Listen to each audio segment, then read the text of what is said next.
ഉമ്മാൻ്റെ കയ്യിൻ്റെ ബർക്കത്ത് അല്ലെങ്കിൽ ഉമ്മാൻ്റെ പ്രാർത്ഥനയുടെ ദുആയുടെ ശക്തി എന്താണെന്നുള്ളത് ഞാൻ നിങ്ങൾക്ക് കാണിച്ചു തരാം. കഴിഞ്ഞ വർഷം, അതായത് 2024 ജൂലൈ 1 ഞങ്ങളുടെ പ്രിയപ്പെട്ട ഉമ്മ 2500-ലധികം സ്ക്വയർ ഫീറ്റ് വിശാലത വരുന്ന ഈ വലിയൊരു ഓഫീസ് ഞങ്ങൾക്ക് വേണ്ടിയിട്ട് ഉദ്ഘാടനം ചെയ്തു തന്നത്. ഇന്ന് ജൂൺ 26, 2025, അതായത് ഒരു വർഷമാവാൻ ഏതാനും ദിവസങ്ങൾ മാത്രം ബാക്കി. കഴിഞ്ഞ തിങ്കളാഴ്ച ഞങ്ങളുടെ പ്രിയപ്പെട്ട ഉമ്മ ഞങ്ങളുടെ എക്സ്പാൻഡ് ചെയ്ത വലിയൊരു ഓഫീസ്, അതായത് 5000-ലധികം സ്ക്വയർ ഫീറ്റ് വരുന്ന അതിവിശാലമായ ഈ ഓഫീസ് ഞങ്ങൾക്ക് വീണ്ടും ഉദ്ഘാടനം ചെയ്തു തന്നു. അപ്പം ഞാൻ പറഞ്ഞു വരുന്നത്, നമ്മളുടെ എന്തൊരു കാര്യം ചെയ്യുകയാണെങ്കിലും, എന്തൊരു കാര്യം തുടങ്ങുകയാണെന്നുണ്ടെങ്കിലും, അതെത്ര വലുതാണെങ്കിലും എത്ര ചെറുതാണെങ്കിലും അത് നമ്മളുടെ പ്രിയപ്പെട്ട ഉമ്മമാരുടെ കൈകൾ കൊണ്ട് തന്നെയാവാം.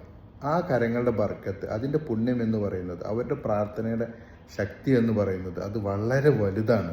അവരുടെ പ്രാർത്ഥനയോളം വരൂല വേറെ ഒരാളുടെ പ്രാർത്ഥനയും.